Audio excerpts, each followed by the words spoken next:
Hello and welcome to episode 2 of Chestnut Checkers. I am Keith Riddle, one of your co-hosts, sitting here with Jordan Tampien.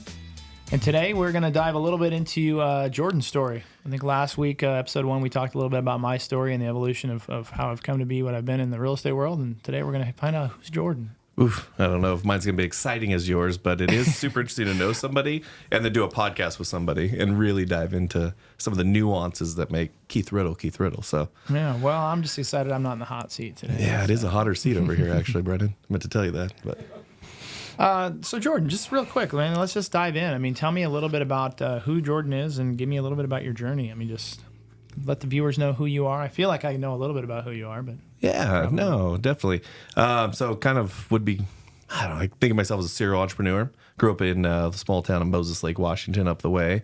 Parents were teachers and kind of got that grounded root kind of in hard work and work hard, get a good job, retire, and you're good to go. And so I followed that plan for a little while and found what I really was passionate about was how do you create things? What's value? How do you create it? And so a little bit of my story is just...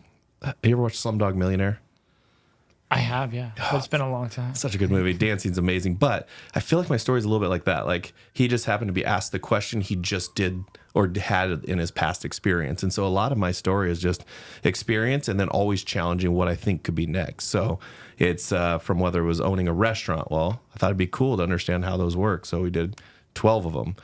To beer, I thought the person who made the money in the restaurant sold the beer, so let's figure that out. To real estate, if everybody's opening one, why can't I open one, right? And so it's some of this dumb luck that led into a cool experience, that led into a cool opportunity. And so my story kind of follows that path more than I want to give it credit to. So take me back just a little bit, because I'm trying to think of when we first connected. But you moved to Spokane at some point in time. Mm-hmm. And then you got, your serial entrepreneur. What was the first business? Yeah, so definitely not serious. It wasn't in our family. It wasn't a ton of people that owned businesses. And so we moved to Spokane to go to Whitworth for undergrad and then Gonzaga Law School for graduate school. Well, at Gonzaga Law School, we had the ability to study abroad. I got accepted to their international law program in London.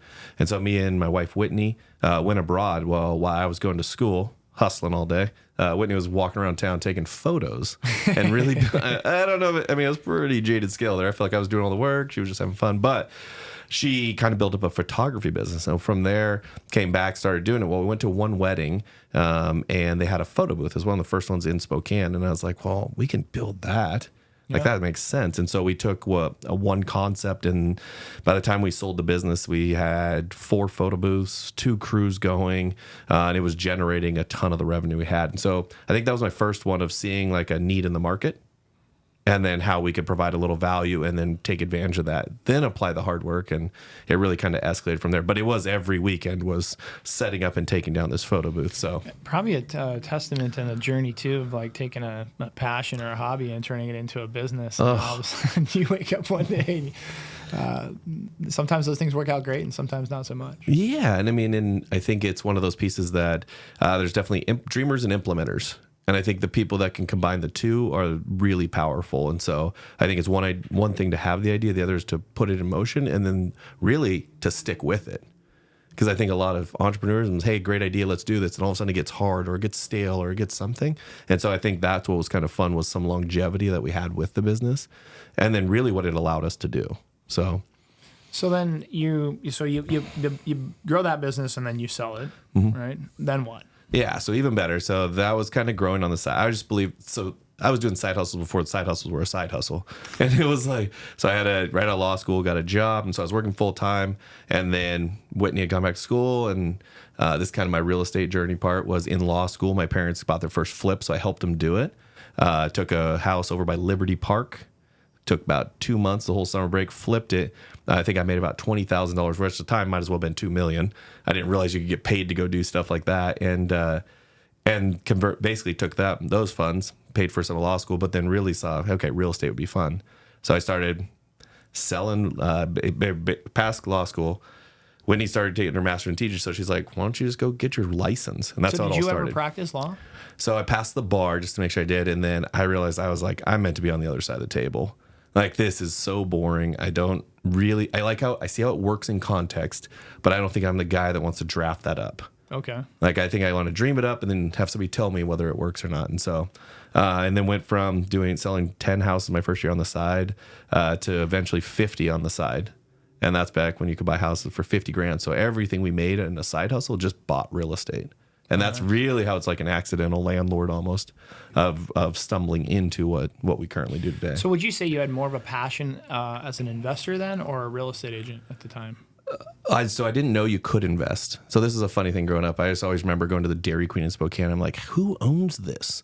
Like, somebody actually owns this, and we're going to it. And I think I grew up with that fascination of what that looked like even. And so I think for the longest time, I just didn't understand you could buy them.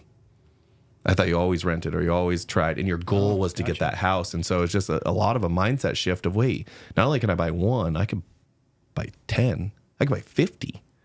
It just has to make sense. And it was just this, and that was my mindset shift, was like, wait a second, it's only limited by what I think I can do with it. And so it really kind of played a role in that way. And then all I did was just scale faster.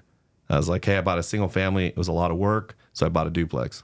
Duplex is still a lot of work, right? So you're now into real estate investing, and you're a real estate broker at the time, right? So talk to me about what made you kind of scale that, or how'd that journey go? Yeah, and so it's really the scale went from. So what's really cool is I have two kind of sides to my life. One's this academic side that really loves learning and the education. Yeah, so I got a law degree, worked as a professor at WSU, kind of in between these, but it was always that stable job, the one that made me easily dip a foot in the water on the real estate side. And then what I was finding was I was creating more impacts, more dollars, more revenue by investing in these projects. And so I think real estate is just one of the fastest ways I know to grow wealth, maintain wealth, and then ultimately have wealth. And so it went from flipping, I think the most I ever did was 15 in a year, and then rolling those funds into owning the assets. And then again, if you picked one of the best times in Spokane to do real estate investment, I probably grabbed the best 5 years. And so it was like, wait, a duplex is a lot of work. Let's go to a fourplex. Fourplex is still a lot of work. Well, let's get 8 units. Hey, if I'm helping a guy buy 100 units, why can't I be the guy that buys 100 units? And so as the lesson grew, is like you find efficiencies at that scale level that made the projects work better. And so grew the portfolio from there. Well, what you realize is those are really cash intensive.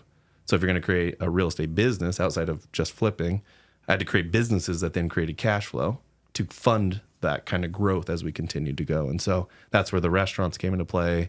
Met Matt Goodwin, who's my partner in those ones, and kind of the brewery, 4 Degrees Real Estate, all that kind of came into play because you realize this game works if you have some cash, but you constantly have to be redoing that revenue piece. Yeah, I had a good mentor that broke it down for me at a young age, and he talked about active income versus passive income. And not passive like mailbox money, but basically you had to have like kind of your day job, or what it was that you did, whether it was directly or through business, that produced active income. Like, this is the money that's coming in on any given day, or it's going to fund the other things. And ultimately then you could fund investments. Correct. And create more passive income along the way, but not to ever let go of your active income was kind of his like little story to me at the time, because I was starting to kind of really go into the investment side of things, and he was like, "Hey, be careful! Like you need to make sure you're taking care of that active income. Like, what's the day job? You know." So when you were starting to do that, and you're starting to scale in the real estate world, I think the other thing that you said to me that really kind of hit home was realizing that sometimes 100 units is just as much work as 8 units, or can be. So when you started to realize that, how do you then begin to like draw barriers for yourself, or to create a plan that's not just bigger? Yeah, and I think one thing, that's such a good question. I think that's where some of my strength and weakness is. So some of the strength is in my head, I live 5-10 years out. So when I'm buying a building, my assessment of what it looks like is going to be way different than most everybody's, or the people kind of thinking differently. And so when I'm looking at it, it's what will this location or this business or this thing do for me in 10 years? So maybe I overpaid a little now, but I know Brick West, or I know the West End is an area that I want to grow. Sure. And so you're kind of looking at those pieces. And so I think for me, it was testing boundaries. It was like, how high up this ladder can you climb while still understanding the fundamentals? At what point do those fundamentals shift and change so that you have to be able to adjust for them? And so what we found was I had a cheap rate environment, which was great for investing.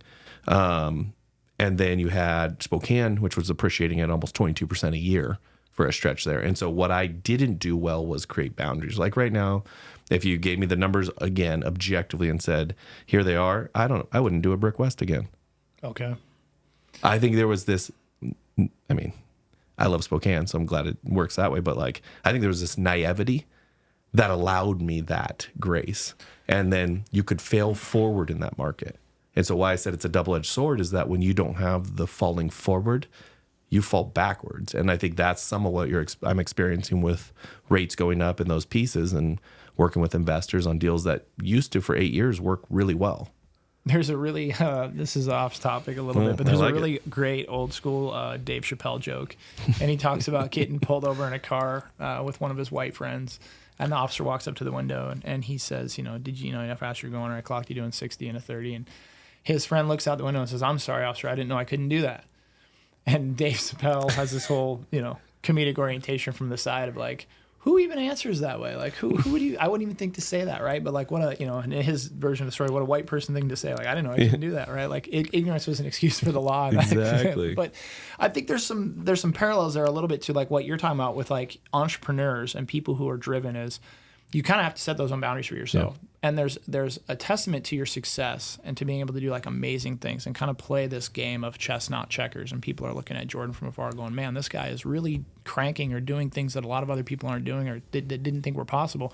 And that naivety is like a really good tool for that, right? Like, because you just didn't know you couldn't do that, right? Like no one sat Jordan down and was like, Jordan, don't be ridiculous. Like be a little bit more realistic. Like you can't just light the world on fire in 3 years here in real estate, but you didn't know. So you did it. Now, then the flip side of the coin is there's a danger that comes with it too, right? And so I think that's one thing that, for our listeners or for me, I think is a really intriguing topic. Like I love to talk to people about their journeys and their stories and just really focus in on that concept of like, where was it helpful for them to achieve amazing results and to really produce amazing things, and where was it also like an Achilles heel, or cause them big problems? And I know in my own personal journey, getting out over is something that every young entrepreneur I think does, but not every entrepreneur gets caught there. Correct. And so you have these kind of paralleling stories where you can look at somebody's story, and when they get caught out over their skis, people go, that guy's an idiot. Mm-hmm. What an idiot. Look what he did. He got so big for his britches, and what an idiot.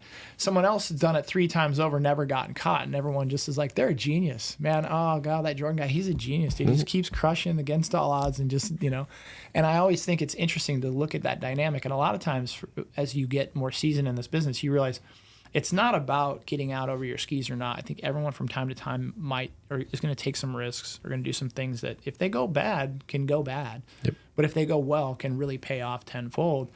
But the difference is getting caught or not. Yeah. And I think for me, I'm always intrigued by that. I'd love to hear, your perspective on what does that look like for Jordan as far as, we all can't go back or do it over, but would you do it over again in the sense of like, it's also made you who you are and gotten you where you are? Yeah, you're like asking the guy who's hungry grocery shopping, right? At the moment, no. But then you go sit and you have 900 people in Brick West listening to live music, drinking a beer that was created on a napkin. Yeah. And there's a powerful moment in that. There's things like taking my daughter to the first Zephyr soccer game. Powerful moments in that. But you got to understand somebody's goal, right, to really assess, because I think that is a fine line between genius and stupidity. Insanity, yeah. Right? And so for me, if the basic story was we grew up without a lot of money. And so my thought was, okay, from 20 to 30, I'm going to figure out how to make money. Yeah. Like, how's a dollar created? Like, what do you do? And kind of that's when we tested businesses, bought real estate. And I'm like, okay, I like these two. They seem fundamentally sound. I know how to leverage what I do well with them. And then I was like, okay, next step is from 30 to 40, I'm going to risk everything every day. Oh, wow.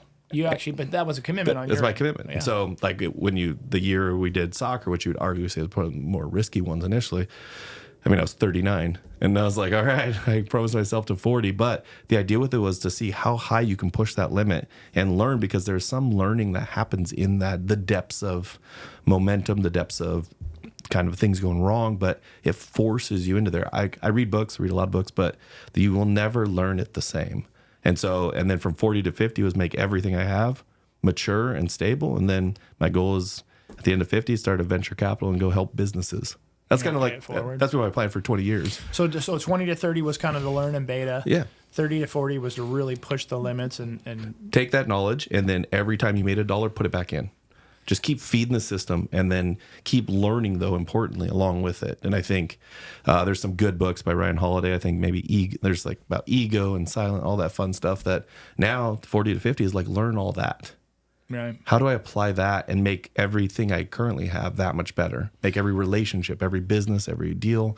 And so you'll see my underwriting today, and I look at some underwriting I did 5 years ago, way different. Yeah. Way different. And I Well, think and it's for a variety of reasons too. I think, going into your analogy there, but also just looking at the evolution of successful entrepreneurs and business people, a lot of times that beta testing happens, and then a lot of times that pushing of the limits happens, and then it's whether or not that pushing of the limits pays out, or you get caught out over your skis, or whatever that terminology is. But the other thing is, once you kind of create a system around wealth accrual or making money, and you kind of get to a point where you're like, you don't have to push it anymore, right? Like a lot of times I look back and people say, Keith, take a look at this deal, and people will drop deals in front of me. And they're like, here's the return, or here's the cash on cash, or the ROI. And like, you want in, right? And I'm like, no, I'm good. And like the look on their face of like, well, what do you mean? But it's the deal. And I'm like, yeah, but I don't need the deal Correct. anymore, right? Like, and don't get me wrong, you still invest, but you can do it at a pace and at a tempo and with a risk tolerance that's much lower. Not because maybe you don't even have that risk tolerance anymore, but because you don't need to do it. correct. And you kind of see it the game better. So like I was approached to invest in another business. They wanted to help come in, help scale it and grow it. And then in my head, within 4 minutes, I've already run through cash outlay required, what drain it's going to take on my time. Will it connect to all the other parts that I'm doing? Is it separate, or is it in line with what I'm doing? Right. And you're in 4 minutes now, I run that assessment. Yeah. And I think that's what some of going through it and feeling the pain, feeling the success.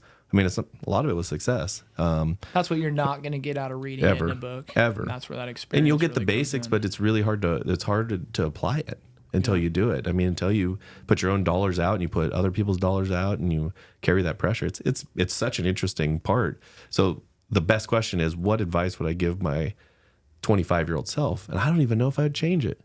Yeah. I would say probably listen more, find a mentor sooner. But I'm like, if I didn't push that hard, I could see where it would end up.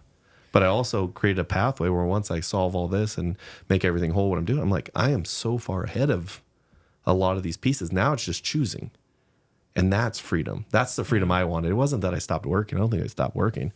It's like now a nonprofit could come to me and I could figure out how to build a building for 30% less, house people in it, get them a tax incentive over here, and find financing from New York that then funds it.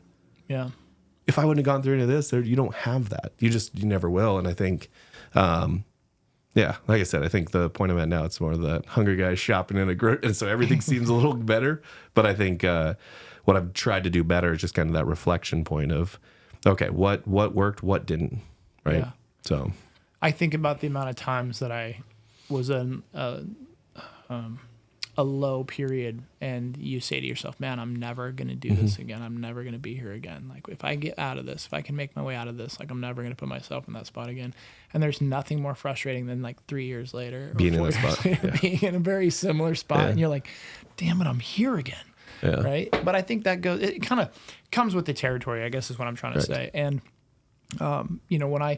when I'm talking to people like yourself, or when I'm thinking about my own story, or when I'm looking at other people's, I'm always asking myself, like, for people to kind of peel back the layers of the onion. So talk to me about some of those times, like that you think you found yourself in a spot that you were like, man, I don't know if I want to be here again. And what did you do to change that? Or did you find yourself there again? Or did you make a commitment not to be there and you just never have been? Or yeah, I mean, just based on my decade philosophy, right? It kind of changes for me as I do it. But I think I didn't realize, like, yes, one can be easier, like could be just as hard as buying 100 units, but there's so much more that comes with the 100 units. Yeah. There's so much more risk. There's so much more reward. There's all those pieces. And I think as I peeled back that onion, it was just trying to truly understand why I'm doing it. Like I definitely did it for money to start. And now it's hitting that point of, am I doing it for community? Am I doing it for ego? Am I doing it for my daughter? Am I doing it for, and I think that those are questions I wish I would have asked sooner. And maybe I wouldn't have done this 10, 10, 10 thing, right? And so I think as I keep peeling that thing back, I think I'm more grateful than I've ever been, more humble than I've ever been. And as I look at things, I see the city in a better way than I would have been. And so the question is, would I have avoided it if I could go back? The hardest 2 years by far of my life, but like they're also allowing me to, I think, see, be, and do better than I've ever done. And I was reading this quote that said, sometimes when you ask for change, God gives you a bigger obstacle, right? You want him to come in and say, no, look, we'll fix this. And I'm like, no, because if I wouldn't have gone through it, I wouldn't be as empathetic to people. I wouldn't be as understanding. I mean, for a good stretch there, I mean, a lot of stuff we did worked really well. Yeah. It did for a lot of people. And I think in my world, I remember consciously thinking, okay, rates are coming up. A lot of people I know pulled their money and they put it on the sidelines, and they have a lot more than I do. So even if I wait and do the smart thing, they're going to be able to outbuy me when I do come back in the market. So I was like, there is this little glimpse where I could go play in this market, buy up a few things, and be in a pretty good spot. And I think you talk to all the experienced developers here, and it's the same thing. They're like, well, it's just a matter of time, right? And so they were seeing parts in there, and I don't think they were seeing that the deal was a matter of time. It was just like, hey, you're missing these fundamentals. Right. That I wish I would have maybe known before or had. And so, yeah, and I think a lot about how you get to know yourself as an entrepreneur is a telling story for yourself and helpful. But it's also, we're always doing this comparison game with other entrepreneurs or business owners. And I think that can be really dangerous. I know for me personally, what I realized somewhere along the line was you start asking yourself why you're doing it. And what I realized is like, I just loved it. Yeah. I just loved the art of the deal. I just liked being in the mix, and I like to win, right? And so what happens was somebody could say, hey, Keith, you're going to play it safe for 6 months, pull your money out of the market, and get ready for like the next big thing. I'm miserable in that 6 months, and it's because I'm not playing. And I'm not playing, so I'm not winning. And if I'm not winning and I'm not in the mix and I'm not playing, like it was starting to be like, it wasn't about the money. It wasn't about the financial reward. It wasn't about the accolades. It was literally about the fact that my self-worth was tied to being a player in the game. And you see this with like professional athletes that retire like 3 or 4 times, right? And they keep coming back. But it's because at some point their identity, you know, like I think for Tom Brady, it worked out great for him, right? Yeah, ideal. Yeah. But when your identity is tied to being a football player, playing the game, and all of a sudden that's lost, even if you're happy, even if you're healthy, even if you're financially well-made, you're not in the game anymore. Yeah. And I think there's a loss of identity that can happen with that. Yeah. And then you see guys come back and they're like, listen, I don't care if I play for a team that goes like 5-9. Just let me right? play. Like, just let me play, right? Like, the goal is not to be that guy or to play on that team. But you have to ask yourself, I think, as an investor or as an entrepreneur, I think for me, that came where I was like, okay, you're going to have to wade this waters, Keith, but you're going to have to decide, you know, how you draw these lines. But knowing that I was tied to my self-worth and my identity and playing the game was, in good times and bad times, I just know I'm going to be playing. Yeah. And so I'm going to take the hits when I take the hits, and I'm going to get the wins when I take the wins, and I'm going to try to be as strategic and as smart about it as possible. But for Keith not to play the game is just not an option for me personally. Yeah.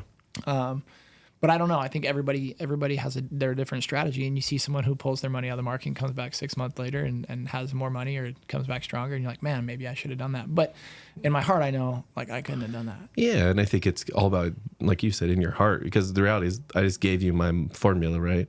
If you were trying to compare to me during that 10-year stretch of me reinvesting every dollar, what a terrible idea. Like, you're looking at, how is he buying all this? Well, because you don't know my plan. You don't know what I'm trying to do. And I think that's too often. It's easy to judge and look at something there. But like even Brick West, I didn't want to build a great brewery. I think me and Matt obviously wanted to see something there, but it was, but I wanted a place I could bring investors as soon as they got to Spokane and see a different Spokane. Yeah. Like, if you're starting a brewery thinking I'm starting a brewery to compete, it's like my whole model is different. Are you starting a brewery for your ego or to do something great for your community? Or are you starting a brewery to entertain or to host? Yeah. I mean, there's like, again, it's context. It's context, and it's always context. And there's always. I just remember this one. And I was just the market was just turning, and went on a trip down to Atlantis. It was super fun. Took Lolo and Whit, and we're going and kind of had my AirPods in, going through a walk, and I was like, this is a sweet yacht. Went down there, and it was super awesome. It was $2 million. The guy on it was super proud. Kind of sitting there. Well, you go over one more slip, it's a $10 million yacht. I'm sure that guy was super proud. Go over one more, it's a $30 million yacht. And you keep going down, and then you kind of get to the realization of there will always be a bigger yacht.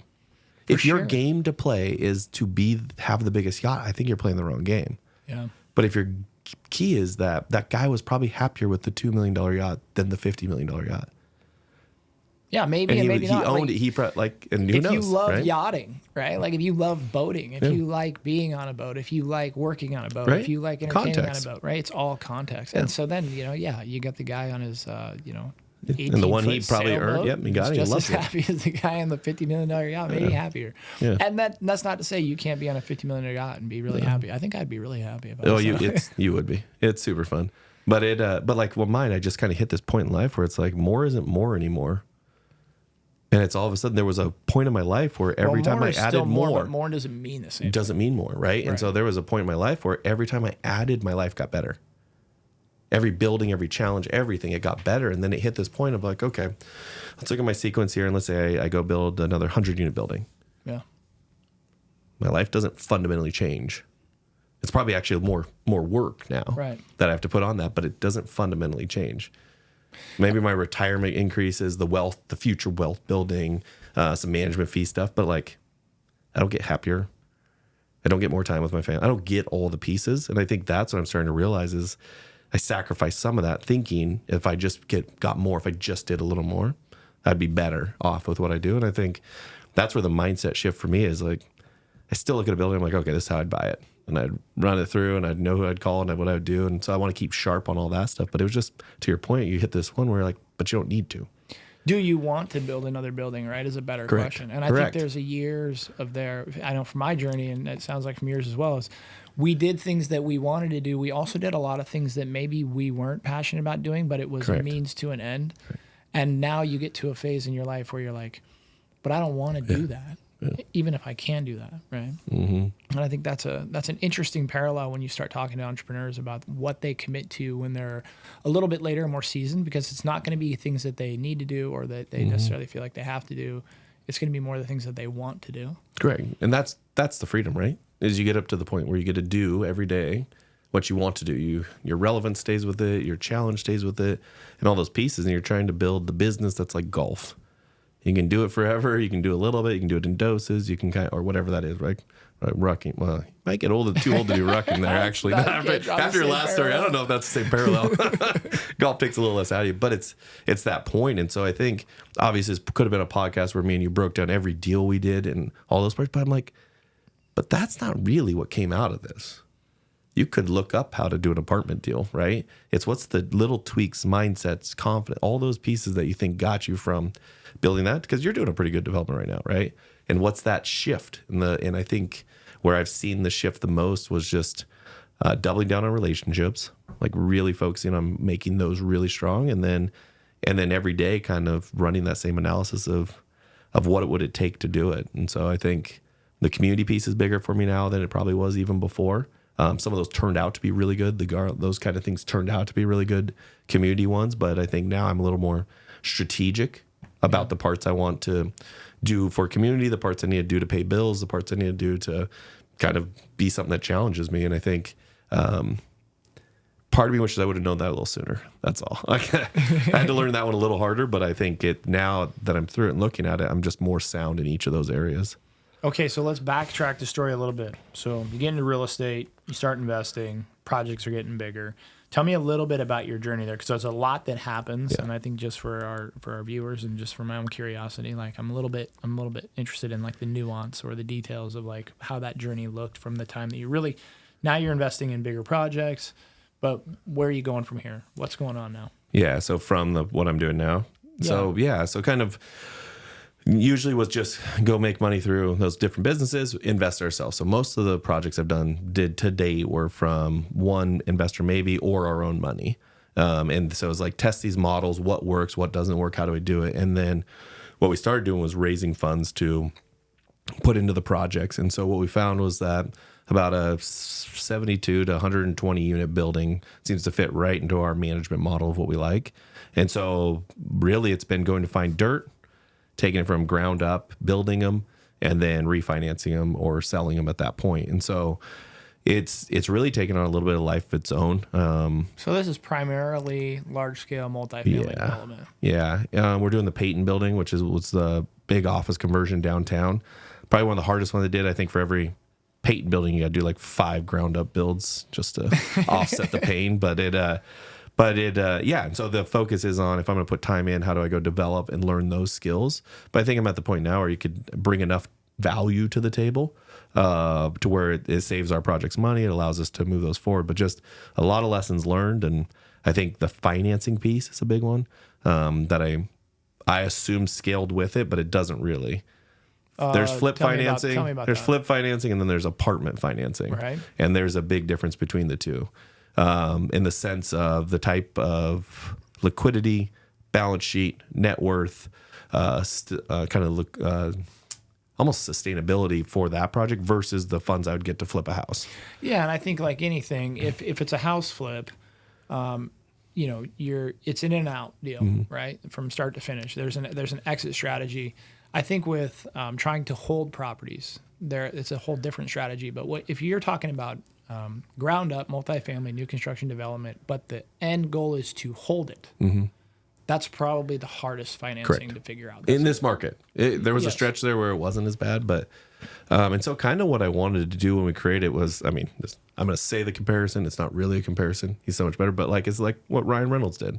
So what you're doing is building one platform that has multiple facets of approaching an end user. So we have 4 Degrees, which does sales, management, kind of investment stuff. And that's your real estate brokerage. The real estate brokerage there. Yep. And then we have Brick West, which kind of does production and distribution, but it also has the tap room. And that's your brewery. The brewery. And then we have the gyms, so Park Fit, which has the north side location, south side location, but 150,000 square feet of just athletic facility. Okay. And then we have the soccer team. Okay. So what's great about those is they're all kind of appeal to a local fan base, but they all hit you in a different way. And so what's great is if I promote something on the soccer page, I can actually benefit 4 Degrees users, whether that's tickets for the game, meet the players, whatever that is, right?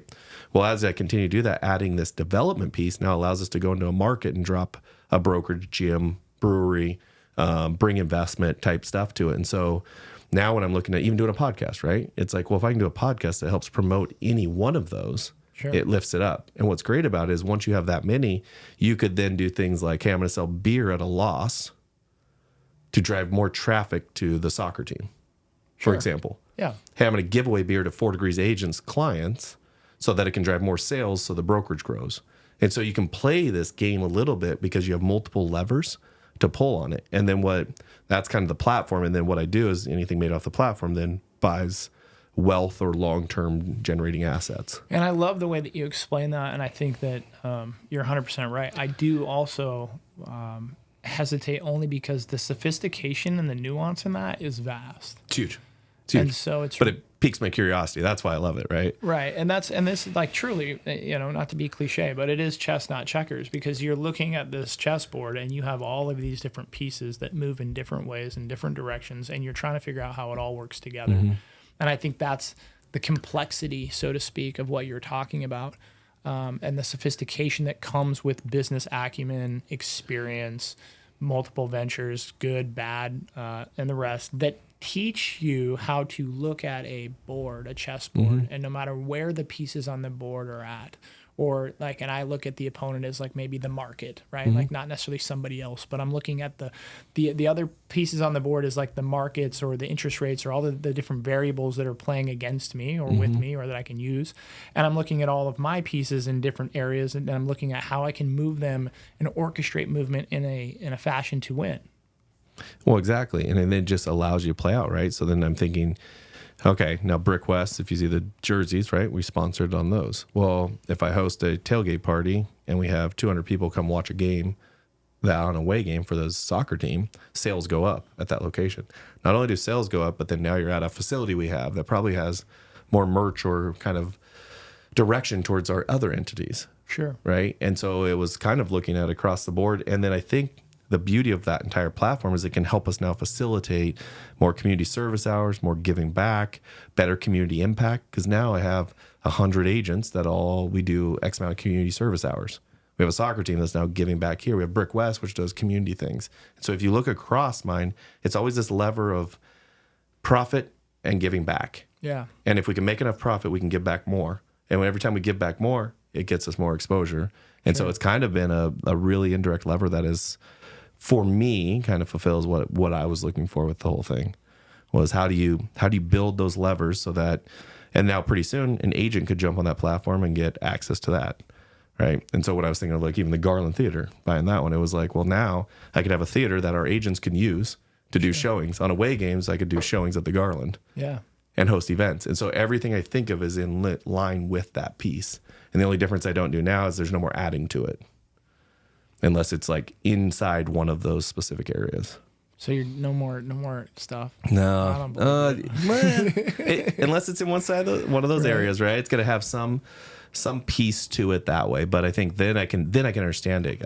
I think the bigger testament to that 10 is I don't think I have the bandwidth to go completely learn something again. I think these ones intrigue me enough to continue learning, like the difference of brokerage splits and how we make that sustainable to merchandise sales at the stadium. Right. And how do you grow that? And so what I need to do is create things where I can do one podcast that affects 5. Yeah. And then how do I keep that so aligned? So then it would be, what's another, like, I'm not just going to go out and buy a cattle farm. Mm-hmm. That's really hard to connect to anything I'm doing. Would be so out there. And so back to the thing you talked about when I was talking to you on last episode was like, there's that bandwidth piece. Yeah. And so I think that's what I'm just more cognizant of than I ever was, because I always thought I could just outwork everything. Greatest flaw I ever had was that I could outwork it, right?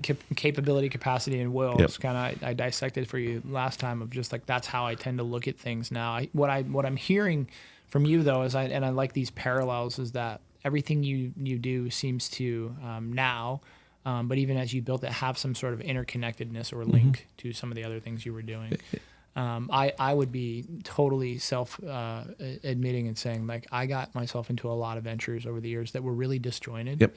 And I think it made them a lot harder because they weren't interconnected. So it was like literally running 3 or 4 separate businesses that didn't necessarily have correlation or interconnectivity. And now you're literally doing 5 separate things instead of doing, I'm doing 5 things, but they kind of merge and mesh into each other in different ways. And the other thing that I'm hearing you saying is that like a lot of the stuff you're doing has this underlying theme of Jordan wanting to contribute back to community. Yeah. Which is super cool. Well, because it gave me everything I have, right? I remember some of the happiest moments. We lived on Alice Avenue by Corbin Park playing beer pong on the back of our hot tub. Like, and you think through even the house changing those parts, but a lot of those were chasing something I thought you needed. And now when I see it, it's like the greatest joy you get is like when you create something and watch people use it. Right. And so the risks I see taking are the ones where I'm like, no, I think this is something we need. Yeah. And I might lose some money, I might break even, but like the Peyton building for me. I have other investors in there and it should be a decent project, but I'm like, but it also could be the catalyst that drives more people downtown and more people to invest in it. And so then if we can do that, we can bring more people.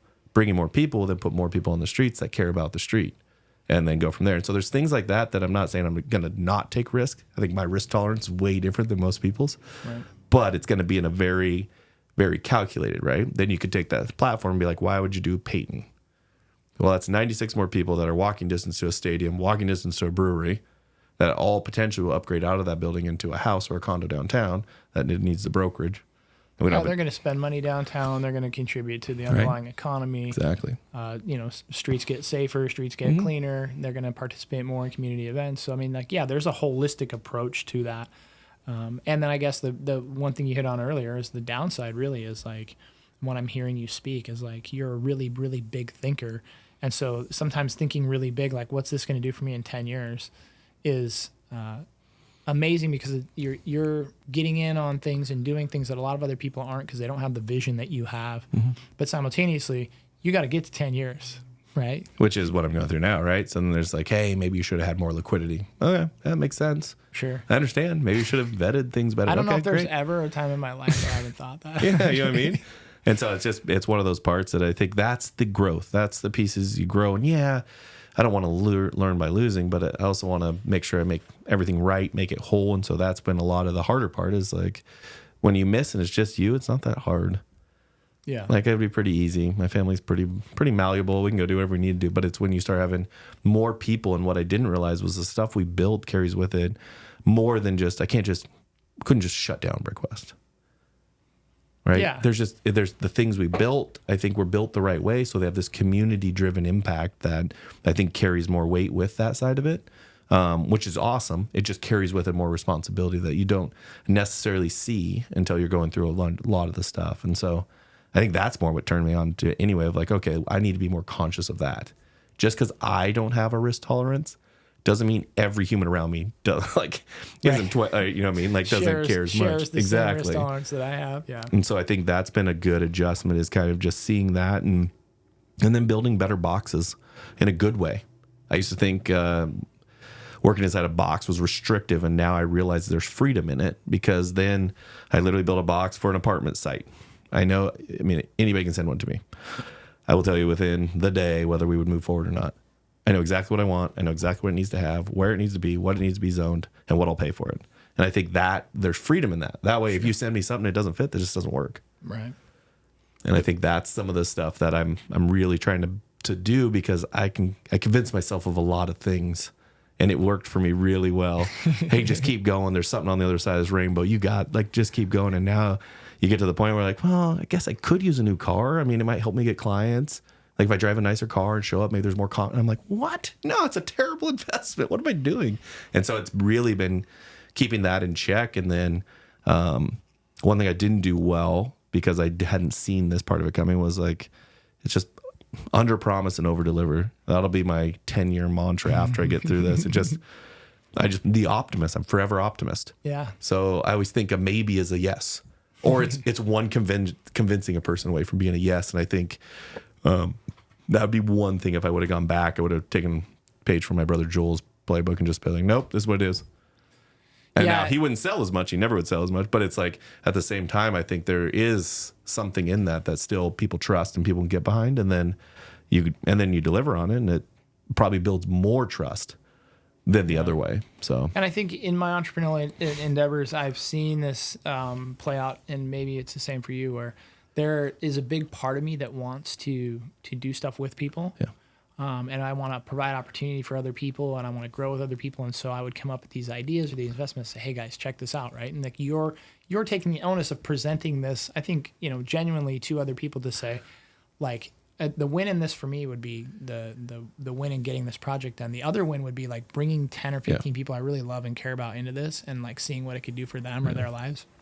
And where I'm going here though is like, there was a time where I started to realize like me providing opportunity for other people was fun and exciting, but it was also a kind of a selfish endeavor on my end, right? Even though I tried to self-perpetuate or explain like I'm doing this for them, like, and it doesn't matter if you were or not, I was doing it for me to do it for them, right? And it was always funny because it's like when I'm pushing people towards success or to excel in new endeavors and they're working, you're everybody's hero and you're your own hero, right? Because you're like, look what I'm doing for all these people, and look how better off these people are. And these other people are like, Jordan, you're amazing. Look what we've done together. But when you flip the coin and all of a sudden, like, I found myself really getting people into different ventures and investments. But then when they weren't going right or didn't go the way they were planned, what I found was instead of like pushing people up and rising with me, I was dragging people like over my shoulder, right? Like, we got 10 more miles. I promise it's going to be fun. Smile. You're not smiling back there, right?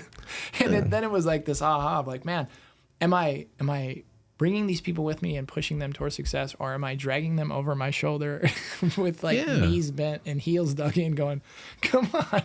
Yeah. And then what you missed there is maybe they didn't want to be there anyway. Right. Like you'd build up this thing of, I experienced this. I saw what it did for me. Everyone has to want this. And then I realized, I'm like, no, there's probably people way happier than I am that didn't push, didn't do this. My assumption is no, if you're working, but there is, right? And I think that's what I ran into on a lot of stuff was I saw this side and I'm like, no, you want this. Yeah. I know you want this. I know you want to be this. And then really got to the point to what you're saying is like, no, maybe I just wanted that. Maybe I just wanted that piece around me. And I think that's a side I'm starting to realize more and more, because what you're missing in that whole thing is everything it took you to get from there to there. Mm-hmm.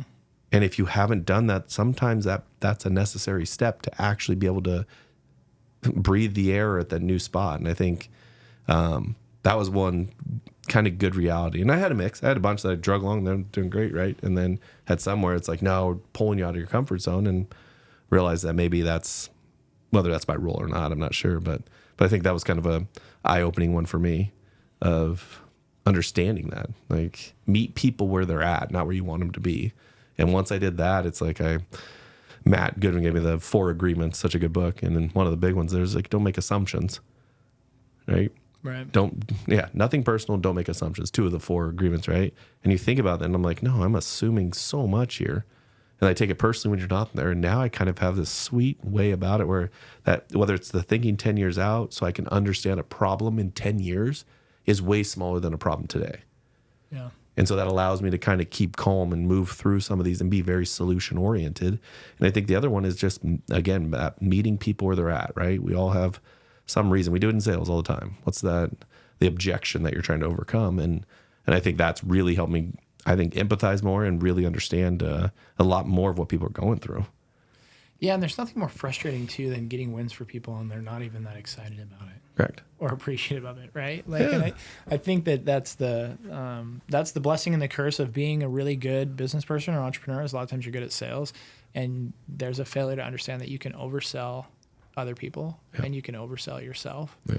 And that overselling, I think, is hard to realize, and it's also hard to rein in when it just comes naturally for you, right? Like, oh man, I can sell ice to an Eskimo, right? And then all of a sudden you realize, like, this Eskimo doesn't value the ice. They don't need the ice. Like, yeah, you sold it to them, they bought it, but guess what? But they didn't want it. They didn't want it. They don't need it, and you didn't change anything. But by God, you sold it, right? You know. And I think, especially with overselling yourself in the business world, I think that can happen so easily. And it's one of those things that I think, with more experience and looking back in hindsight now, is I look back and go, I probably would have just asked more questions, taken a little bit more time to make sure that the mission and the goal of a variety of different things was more congruent with the people involved than just, can I do this, and are these people willing? Yeah, but it's so hard. You wouldn't have heard it then, right? I think about that, and there was just like a couple real moments where I'd set these goals I thought were like lifetime goals to achieve, and then worked, sacrificed all the things it takes to get there. And I remember hitting them in like 3 years. Yeah, and I just remember sitting there feeling so deflated.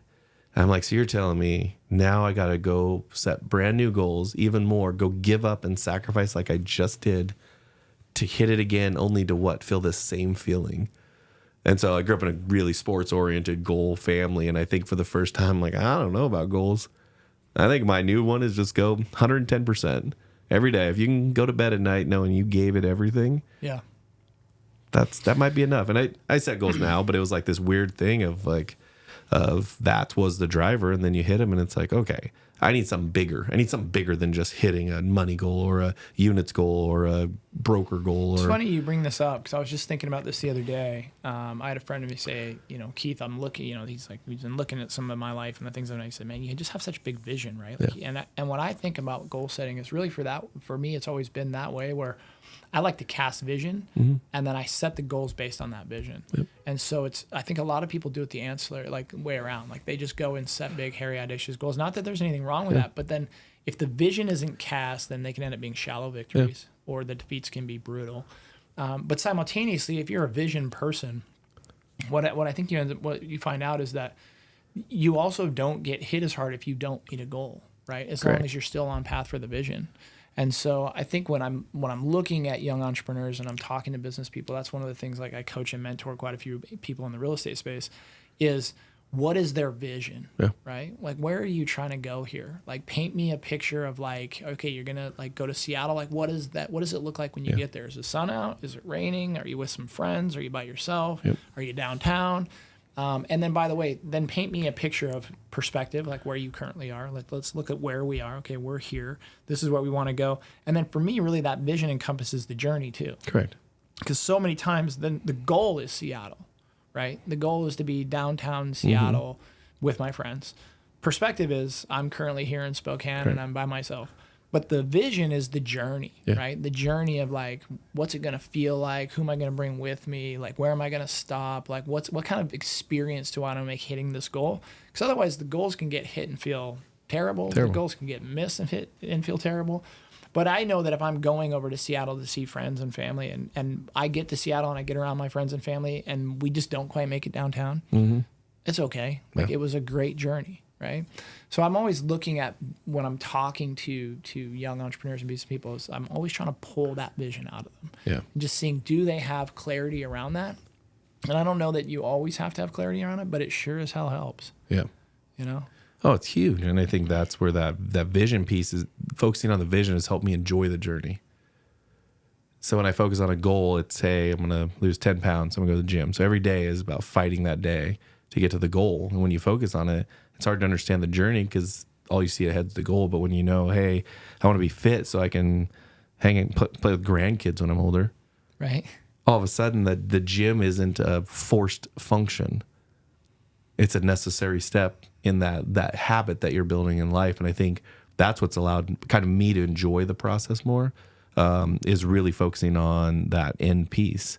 And if I had any kind of mindset piece, I think it's that. It's like you're looking far enough out, you're planning far enough out where the stuff you're doing today makes sense in the context of not just hitting a goal, but creating that version of life you want to create. And so then it doesn't have the same rush. It doesn't have the same peace. Like growing up, I would have thought I had to go on 5-mile runs. Should, I guess it's not bad, right? But I just started with like, well, maybe it's a 4-mile walk at the park in the morning. Get to see Spokane, get to see the other side of it, and then I'm 4 miles.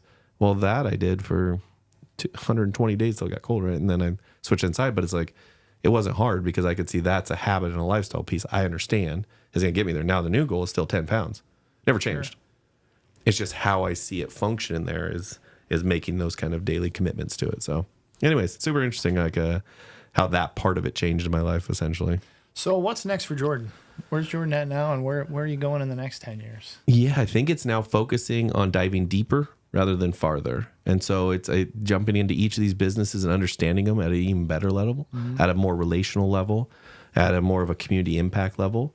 I think my other one, again, in that model, it's not hard to see now, was you reach as far and as fast, and you don't care if they're deep, established, whatever it is, you just add it, test it, you're going to learn something or it's going to do well, right? And I think now it's take each of these and really invest in them.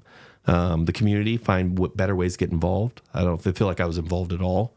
It just kind of, the name was around pieces and the project was involved, I guess you could say. Sure. But I didn't really take those next steps of really helping that piece. And then I feel like there wasn't a lot of a playbook to help me get from A to B. Yeah. And so my hope would be that somebody who wants to take that journey, I could help distill down a better playbook. Because I do think this changes lives. I think it changes communities. I think it changes outlooks. I think it has that ability to change your stars. And I think if I would have had a little better playbook given to me in the right way, I think I could have done even better. And I think we're best positioned to help the person we were. Sure. And so that's kind of my focus. And now it's make each of these a little better. I still have my same goal of standing up my own venture capital firm and by 50 and kind of want to be involved in those and what I can do. And there's some great guys locally that I hopefully keep building, and I'm just jumping into an even better ecosystem. But now it's reaching out to like Tom Simpson, seeing how I can learn how to evaluate businesses better. I still have some random ones. Like that's what's funny about the sports team. I wanted that 15 years ago. So I want a sports team. I want to fund a movie, like a real legit movie. And I want to buy a racehorse. So those are my 3 like random ones that every once in a while somebody will present me with one. I'm like, okay, yep, we'll get there. But like everything else, I think will stay kind of in that wheelhouse of kind of a triple bottom line. Got to make sense for investors. Got to make sense as a project. It's got to make sense for the community. And if it doesn't have all 3, there's not really a reason for me to move forward, unless it's mentoring or connecting somebody to the people I use. So right, yeah. So I think it's there. I want to spend a little more time on Spokane. I think we have a lot of opportunity here, probably before expanding to different markets. But we're in Boise and a couple other ones. But it's, I think, again, maybe that's the theme, just dive deeper into everything. Well, I think that's one of the things that's brought us together, if I'm just being candid, is like I see you as someone who really cares about Spokane and wants to see it flourish. And I've always kind of felt the same way. Spokane's my hometown. I grew up here, but also just anything. It doesn't matter whether you grew up somewhere or whether you're a transplant. I think that when you get immersed in a community and you see not only all the good things about it, but also the potential for what it could be, and you actually make a concerted effort to say, hey, man, I want to be a part of that. I want to be a part of making this better or getting it to where I see this vision again of what it could be. And you don't meet a lot of people like that. Like, when I first met you and I saw what you were doing, that in itself, I think was impressive, but I also, through getting to know you and having conversations, hearing you talk that way for me was like speaking to my heart, right? Like, I'm like, oh, here's another weirdo like me. Hey, that's what we should call the podcast. Just another weirdo like me. A bunch of weirdos. It's cool. And I think, I don't know, I'm not trying to shame anybody or anything, but I think a lot of people just don't think that big. And then rightfully so. Maybe not everybody wants to change the world or change their community. For me, I think though that has to go hand in hand with my business ventures. And so, looking around Spokane and seeing a lot of like old guard and seeing like where it is and why it's there and understanding the nuance of that. But then looking around and saying, okay, like who are the players today? Like who are the younger or middle-aged players today who are really going to move this, this catalyst forward over the next 20 years, and what's that look like, and how do we work together to make that happen? So for me, I speaking again candidly, I think what you've done is amazing, but I think bringing a professional sports team here and Brick West and the brewery and what you've done to the downtown core and the redevelopment down there and what you're doing to the Peyton building, I mean, I like hats off to you, man. Like it's some pretty amazing stuff. It's stuff. Well, I don't know if many people tell you that, but I think it's truly amazing, and I also think that it's a lot to a lot of weight to tow and a lot of weight to pull, and so I think that you've done it with grace, and I think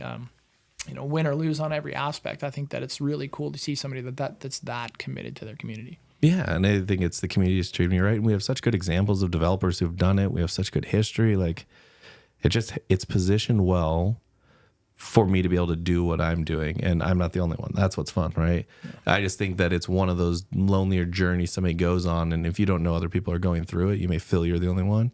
I'm like, that's the sport group I might start after this. That's the spin-off podcast of like, I don't think you can go do anything great without the potential risk of suffering or losing great in that same thing. Now, you could win big. Don't get me wrong. I think a lot of them have that. But it's that battle to keep going every day.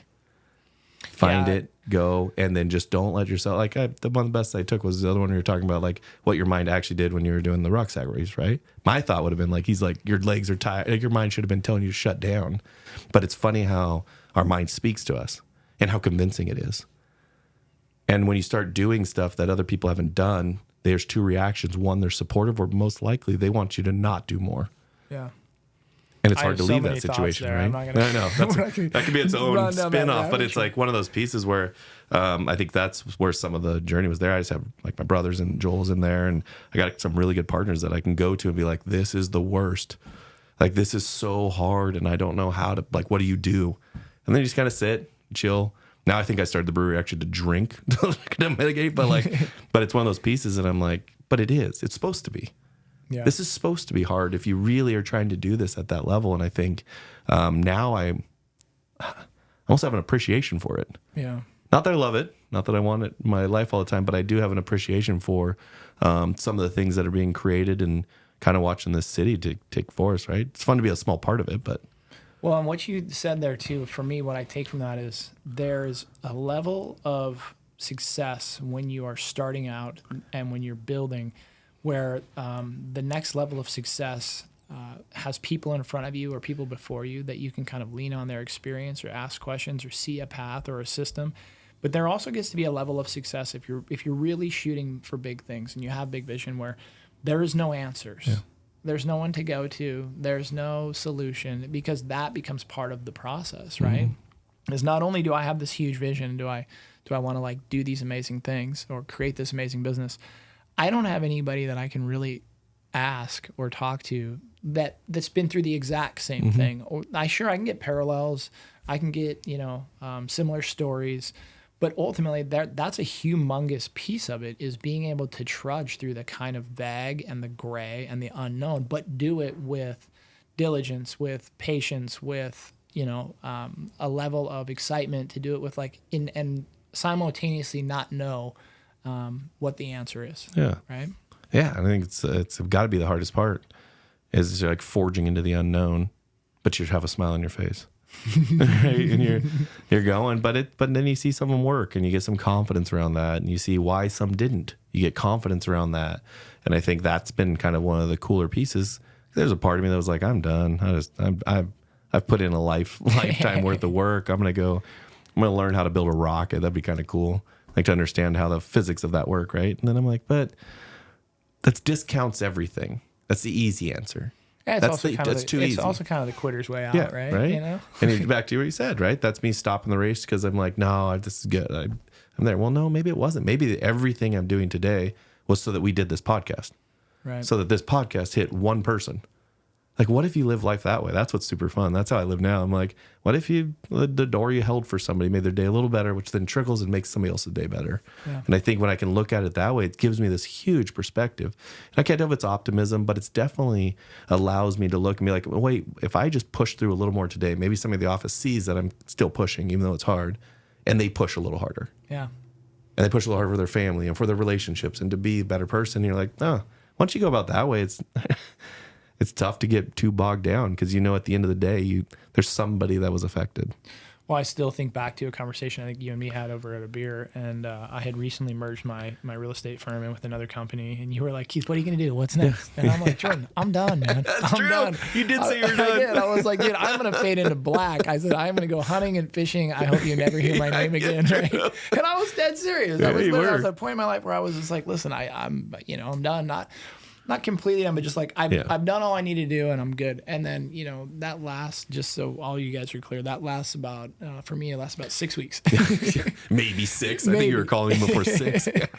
But I think when you, it's an easy reaction to have is what I'm trying to say, especially when you achieve great things and you build big businesses is to like get to this point of being done or like, hey, I'm good.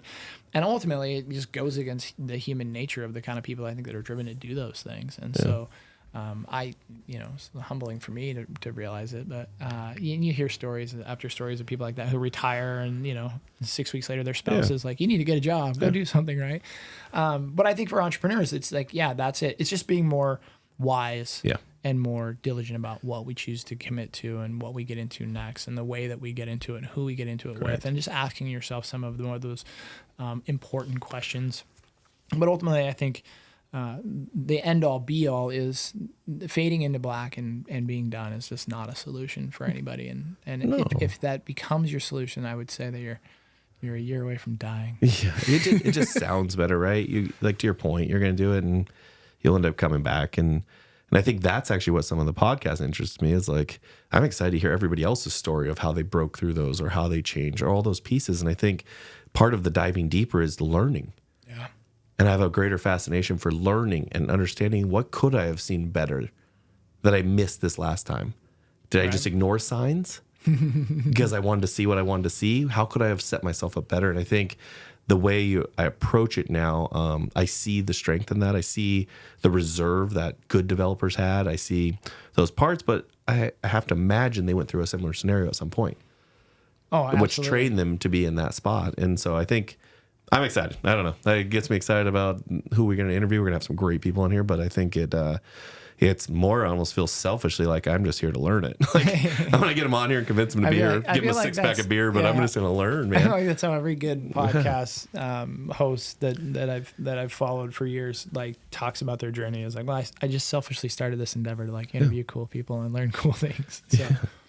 Well, Jordan, thank you so much for sharing your story. Always. Appreciate it. And if there's anything you want to leave us with today, what would that be? Slow down. Right? I think I used to think you could build Rome in a day, and I don't think it was meant to be built in a day.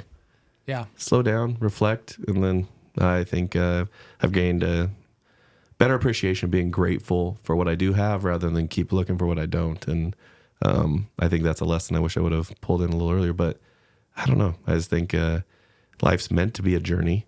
Yeah. And so the more we can test and have fun with it, I think it's exciting. So, nope, that's what I got. Excited for the next episode. Bring on a new one. So, well, thanks for joining us, guys. Episode 2 of Chess Not Checkers. And we look forward to continuing this and bringing on a lot more guests. All right.